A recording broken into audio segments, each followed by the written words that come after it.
Alright guys, hari ni kita nak share sikit pasal DSP Clarion DTX 1001T. Okay, model ni 6 channel guys 6 channel, dia boleh masuk 4 biji speaker, 2 biji subwoofer. Okay, so ada yang tanya boleh setting untuk tweeter, untuk mid bass, untuk mid range tak? So jawapannya boleh bang. So kita akan pergi dekat sini. Okay, dekat CS1 FL full, kita tekan je sini. So akan keluar macam ni. Ni bahagian depan So bahagian depan kita boleh set dia. Ada okay, tweeter, mid range, woofer, mid range, tweeter, mid range, woofer. Alright.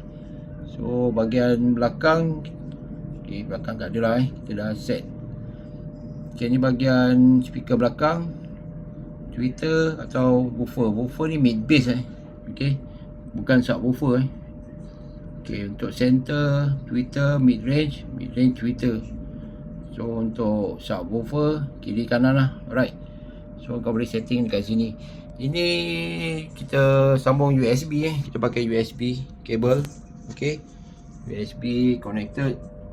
So kalau pakai dekat telefon dia agak terhad sikit guys. Okay, korang pun tahu dia agak terhad. Lagipun telefon kecil susah sikit nak tuning. So ni tuning untuk channel 1. Okay, channel 1 korang boleh tuning lah. Kat sini ada 31 band. Okay, dia ada 31 band guys. Okay, sampai 31 band. Kau boleh set lah 4 biji untuk speaker pintu atau tweeter atau full range atau mid range. So 2 biji lagi untuk sub lah, subwoofer kiri kanan.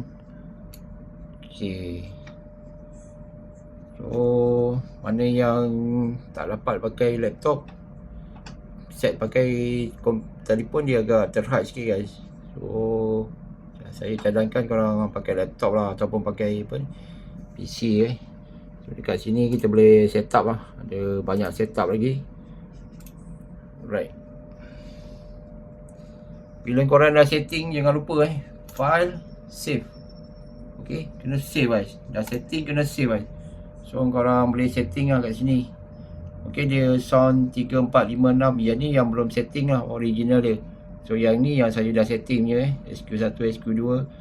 So ni untuk free punya lah. Korang boleh set up untuk rock, pop, jazz, disco, ikut korang lah So kena save guys kat sini.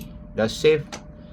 Next time kalau korang nak main, korang just open je. Okay, open yang mana satu korang nak, SQ1, SQ2 ataupun yang sebagainya lah. Okay, so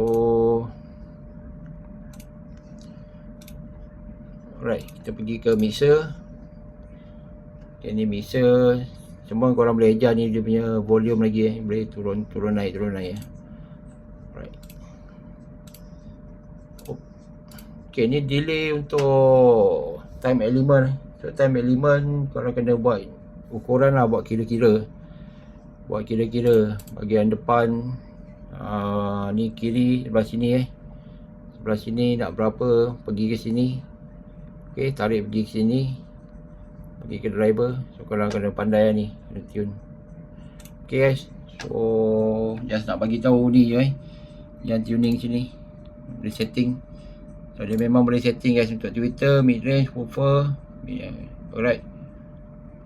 So kalau ada apa-apa korang nak tanya, korang boleh jatuh komen lah. Boleh jatuh komen guys.